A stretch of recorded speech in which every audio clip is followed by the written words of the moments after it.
ಹೇಳಿ boss. Pradeep, mother India ಹೇಗಿದ್ದಾರೆ ಈಗ? ಊಟ ಮಾಡಿದ್ರೆ? ಮೊದಲು ಬೇಡ ಅಂದರು ಬಾಸ್. ನೀವು ಬರ್ತೀರಾ ಅಂತ ಎದುರಿಸಿದ್ದಕ್ಕೆ ಊಟ ಮಾಡಿ ಟ್ಯಾಬ್ಲೆಟ್ ತೊಗೊಂಡಿದ್ದಾರೆ. ನೋಡು, ನಾನು ತುಂಬ ಕೇರ್ಫುಲ್ಲಾಗಿ ನೋಡ್ಕೋಬೇಕು. ಅವ್ರೇನಾದರೂ ಹೆಚ್ಚು ಗಲಾಟೆ ಮಾಡಿದ್ರೆ ಇಮಿಡಿಯೇಟಾಗಿ ನಾನು ಫೋನ್ ಮಾಡುವ, ಇಲ್ಲ ಹ್ಯಾಂಡ್ಲರ್. ಸರಿ boss. And one more thing, ಅಲ್ಲಿ ಸುತ್ತಮುತ್ತ ಸರೌಂಡಿಂಗ್ಸ್ ಮೇಲೆ ಒಂದು ಗಮನ ಇಟ್ಟಿರು.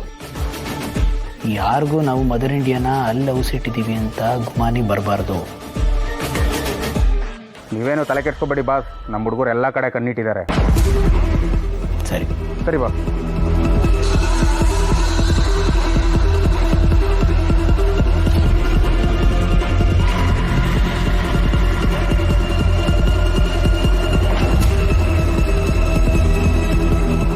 ಅಮ್ಮ ಅಲ್ಲೇ ಇದ್ದಾರೆ. ಇವರು ಅವ್ರಿಗೆ ಮತ್ತೆ ಏನಾದರೂ ತೊಂದರೆ ಮಾಡೋಕ್ಕೆ ಮುಂಚೆ ಹೋಗಿ ಅಮ್ಮನ್ನ ಕಾಪಾಡಬೇಕು, ಅಣ್ಣನ ಕೈಗೆ ಒಪ್ಪಿಸ್ಬೇಕು. ಹೇಗಿದ್ರು ವಿಶ್ವಂಗೆ ಬರೋಕ್ಕೆ ಹೇಳಿದ್ದೀನಿ. ಆದರೆ ಈ ಮನುಷ್ಯ ಎಚ್ಚರ ಇದ್ದರೆ ಕಷ್ಟ ಆಗುತ್ತಲ್ಲ. ಇದೆಲ್ಲ ಸಾಮಾನ್ಯ ಅಲ್ವೇನ್ರಿ? ಕೆಲವು ಸಲ ಹೆಚ್ಚತ್ತೆ, ಕೆಲವು ಸಲ ಕಡಿಮೆ ಆಗತ್ತೆ. ಇದೆಲ್ಲ ಮೊದಲಿಂದ ನಡ್ಕೊಂಡು ಬಂದಿರೋದೇ ಅಲ್ವಾ? ಇಷ್ಟಕ್ಕೂ ನೀವು ತಾನೇ ಏನ್ ಮಾಡಕ್ಕಾಗತ್ತೆ? ಇದೆಲ್ಲ ಸರ್ಕಾರದವ್ರು ನೋಡ್ಕೋತಾರಪ್ಪ.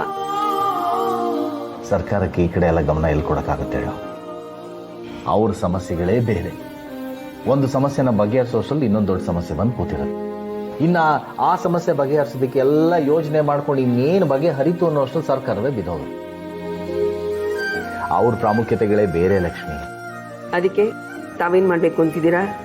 ಸರ್ಕಾರಕ್ಕೆ ಪತ್ರ ಬರಿಬೇಕು ಅಂತಿದ್ದೀರೋ ಅಥವಾ ನೀವೇ ಧರಣಿ ಕುತ್ಕೋಬೇಕು ಅಂತಿದ್ದೀರೋ? ಲಕ್ಷ್ಮಿ, ಸರ್ಕಾರದ ವಿರುದ್ಧ ಹೋರಾಟ ಮಾಡಿ ಗೆಲ್ಲಕ್ಕಾಗತ್ತೆ? ನನ್ನ ಜೀವನದಲ್ಲೇ ಹೋರಾಟ ನಡೀತಾ ಇದೆ. ಅಲ್ಲೇ ಇನ್ನೂ ನಾನು ಗೆಲುವು ಕಾಣಕ್ಕಾಗಿಲ್ಲ. ಇನ್ನು ಸರ್ಕಾರದ ವಿರುದ್ಧ ಹೋರಾಡ್ತೀನ ಅಂದರೆ ಪಾಪ ಅನ್ಸುತ್ತೆ. ದುಡಿಯೋ ಅರ್ಧ ದುಡ್ಡು ಬರೀ ಪೆಟ್ರೋಲ್ಗೆ ಹೋದರೆ ಪಾಪ ಅವ್ರ ಜೀವನ ಹೇಗೆ ಮಾಡ್ತಾರೆ? ಇನ್ನೊಂದು ತಿಳ್ಕೊ, ಯಾವಾಗ ಪೆಟ್ರೋಲ್ ಬೆಲೆ ಜಾಸ್ತಿ ಆಗುತ್ತೆ ಆಗ ಎಲ್ಲದರ ಬೆಲೆನೂ ಜಾಸ್ತಿ ಆಗುತ್ತೆ. ಬರೋದಕ್ಕೆ ತೊಂದರೆ ಆಗಲ್ವಾ?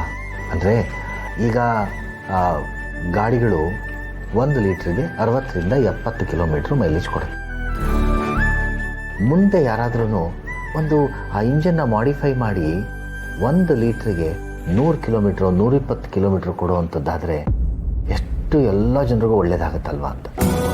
ನಿಮ್ಮ ಯೋಚನೆ ಏನೋ ಚೆನ್ನಾಗಿದೆ. ಹಾಗೆ ಮಾಡಿದ್ರೆ ಸಾಮಾನ್ಯ ಜನರಿಗೂ ತುಂಬ ಸಹಾಯ ಆಗುತ್ತೆ. ಆದರೆ ಸದ್ಯಕ್ಕೆ ಟೈಮ್ ಆಗ್ತಾ ಇದೆ, ಮಲ್ಕೊಳ್ಳೋಣ. ಲಕ್ಷ್ಮಿ, ನೀನು ಹೋಗಿ ಮಲ್ಕೋ. ನನ್ನ ತಲೆಗೆ ಏನಾದರೂ ಹೊಕ್ಬಿಟ್ರೆ ನಂಗೆ ನಿದ್ದೆ ಬರಲ್ಲ. ನಾನು ಬರ್ತೀನಿ, ನೀನು ಹೋಗು. ಇದ್ರ ಬಗ್ಗೆ ಎಲ್ಲ ಬೆಳಗ್ಗೆನೂ ಯೋಚನೆ ಮಾಡ್ಬೋದು.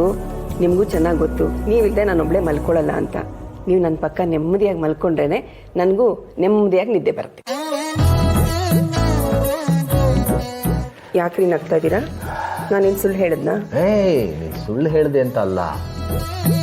30 ವರ್ಷ ಆಯಿತು, ಮಕ್ಕಳಾದ್ರು ಮೊಮ್ಮಕ್ಕಳಾದ್ರು, ಇನ್ನೂ ನೀನು ನನ್ನ ಮೇಲಿನ ಪ್ರೀತಿ ಹಾಗೇ ಇದೆಯಲ್ಲ.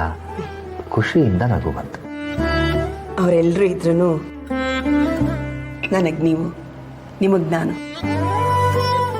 ನಾವಿಬ್ರು ಒಬ್ರು ಕೈನೊಬ್ರು ಹಿಡ್ಕೊಂಡು ಇಷ್ಟು ವರ್ಷ ಜೀವನ ನಡೆಸಿದೀವಿ.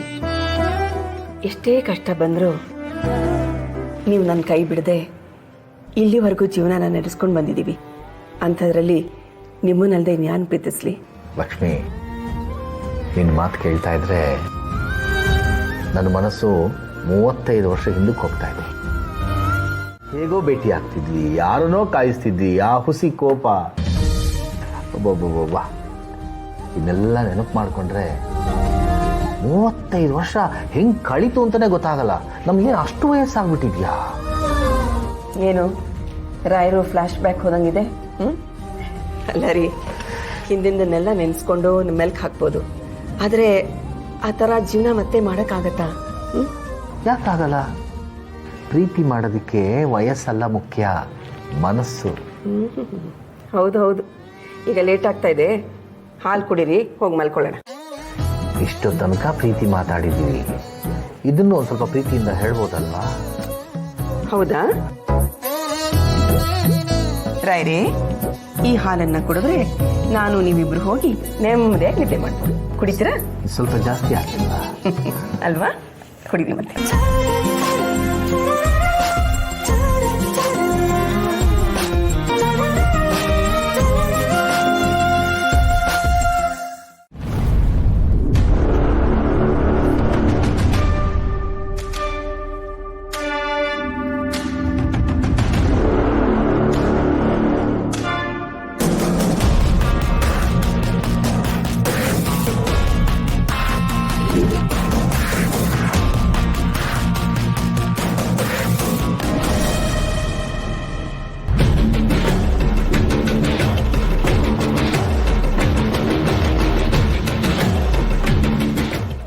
ಕರ್ಕೊಂಡು ಹೋಗಿ ನಿನ್ನ ಮನೆಗೆ ಬಿಡ್ತೀನಿ.